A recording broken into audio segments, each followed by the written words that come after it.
नमस्कार, आप देख रहे हैं रिस्पेक्टेड सोशल मीडिया और मैं आपके साथ चंदन। आज देश में रोजगार को लेकर के एक बड़ी समस्या बताई जाती है। सरकार द्वारा जैसे ही चुनावी मुद्दे आते हैं, रोजगार को लेकर के वादे किए जाते हैं। तो ऐसे में अगर हम लोग देखें तो रोजगार कहीं न कहीं एक बड़ी जटिल समस्या है। उसमें से उद्यमिता जो एक ऐसा माध्यम है, जो कहीं न कहीं उसमें एक बड़ा ही सहायक है और एक अलग ही एक रास्ता दिखाता है कि किस तरीके से उस जो जटिल समस्या है उसको देश से किस तरीके से लोगों को उद्यमिता के माध्यम से उस चीज को दूर किया जा सकता है। तो ऐसे में हम एक ऐसी जगह पे हैं, बौरपार में हैं और हमारे साथ हैं जागृति उद्यम केंद्र के संचालक हैं शशांक मणि जी। शशांक मणि जी के बारे में बहुत सारे वीडियो आपने देखा होगा। मैं आई बॉक्स आप स्क्रीन पर ये जो दिख रहा होगा इस पर भी आप क्लिक करके आप इनके बारे में अच्छे से जान सकते हैं। इसके पहले भी कुछ वीडियो पड़े हुए हैं महिला सशक्ति को लेकर के।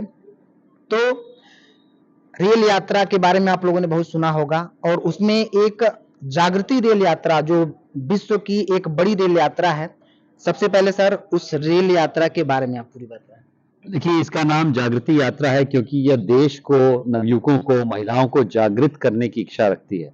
किस प्रकार से जागृत? कि अपने ही गांव, अपने ही छोटे शहर में अगर वो रह के उद्यमिता से रोजगार ही नहीं, अपने क्षेत्र का विकास करें और अपना विकास करें, तभी जाके यह देश आगे बढ़ेगा। तो यह जागृति यात्रा अनूठी है क्योंकि 15 वर्ष से चल रही है और इस बार इसको हमने अमृत यात्रा का नाम दिया है क्योंकि अमृत काल की घोषणा की गई है। उसमें हम लोग चाहते हैं कि पूरे देश से और कुछ विदेशी लोग यहाँ पर आए, असली भारत से साक्षात्कार करें, जैसे कि देवरिया और बरपार गांव में हो रहा है। और उस साक्षात्कार के बाद वह जाके जहां भी हो, अब देश के लिए कुछ उद्यमिता से काम करें। उससे रोजगार स्वरोजगार तो आएगा ही, लेकिन देश का निर्माण भी होगा और उनका भी निर्माण होगा। देश बनाने से बनता है और गणतंत्र की परिभाषा बदलने के लिए जागृति यात्रा लोगों को सिर्फ वोटर ही नहीं, एक निर्माता के रूप से देखना चाहती है। सर ये जो जागृति यात्रा शायद 24 दिसंबर से स्टार्ट हुआ और ये शायद 8 जनवरी को समापन होगा और आज 3 जनवरी है। 3 जनवरी यह संभवतः आज बरपार में इसका रुके हैं यहाँ पे सभी लोग। तो अब ये कहाँ पे समापन होगा इसका?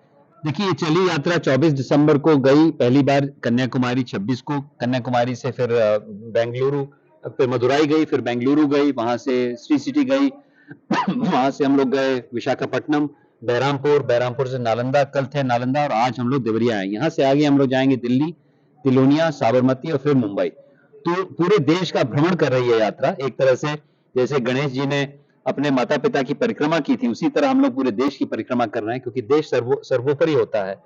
और इसमें हम लोग चाह रहे हैं कि 500 इस बार 510 लोग आए हैं, वो देश में घूम के सीखें। और आज जो बरपार में काम हो रहा है उसमें गांव में भ्रमण हो रहा है ताकि लोग गांव से सीखें और गांव की समस्याओं को समझ के उसका समाधान करें। क्योंकि बरपार इनका जन्म स्थान है और पूर्वांचल को लेकर के इनकी एक अलग ही इनका रोल है। तो सर हम ये जानना चाहते हैं कि आपका ये जो उद्यमिता को लेकर के आप पूरे देश में भ्रमण कर रहे हैं, तो कहीं न कहीं वो एक जो भी आप शहर बताए हैं वो एक अलग हो गया। ये जो पूर्वांचल एक पिछड़ा इलाका माना जाता है, पूर्वांचल एक ग्रामीण क्षेत्र हम कह सकते हैं, तो इसमें क्या उद्यमिता कितना सार्थक होगा इसके बारे में? देखिए, पूर्वांचल क्यों पिछड़ा हुआ इस पे हमें गौर करना पड़ेगा क्योंकि 1857 की लड़ाई यहीं से उठी थी। मंगल पांडे बलिया के थे, लक्ष्मीबाई पूर्वांचल की थी, उनकी शादी हुई थी झांसी में। तो हम लोग चाह रहे हैं कि जो पहली ऊर्जा थी वैसी ही कि दूसरी ऊर्जा उठे। एक बरगद क्रांति की हम लोग बात कर रहे हैं, जैसे 1857 में क्रांति उठी थी, उससे पूर्वांचल दबाया गया था क्योंकि 90 साल तक ब्रिटिश साम्राज्य समझता था कि यहाँ पर अनेक मंगल पांडे बैठे हुए हैं।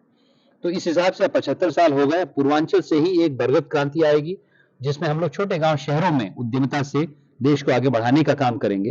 और जैसे यहाँ पर हम लोग काम कर रहे हैं, आप जानते हैं जो उद्यम केंद्र बन रहा है उसके माध्यम से कि हम लोग हल्दी, अचार बनाने की प्रक्रिया, हस्तशिल्प कला में कुछ सर्विस इंडस्ट्री, जो आपने 210 लोगों का कॉल सेंटर लगवाया गया है बैतालपुर में, ऐसे हम लोग यहाँ पर जो प्रयोजन है उससे इस क्षेत्र को बढ़ाने की सोच रहे हैं।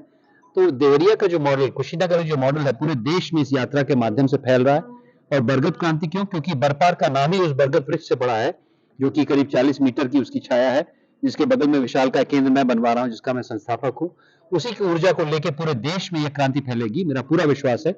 और इसी से मैं थोड़ा और आज के बारे में बता सकता हूँ, लेकिन अभी के लिए ये मैं कहना चाहता हूँ कि पूर्वांचल पिछड़ा इलाका भरे हो, लेकिन अब आने वाले समय में ये अग्रणी होगा क्योंकि यहाँ से एक ओरिजिनल क्रांति आएगी, एक मौखिक क्रांति आएगी जो कि बरगद क्रांति के नाम से विख्यात होगी।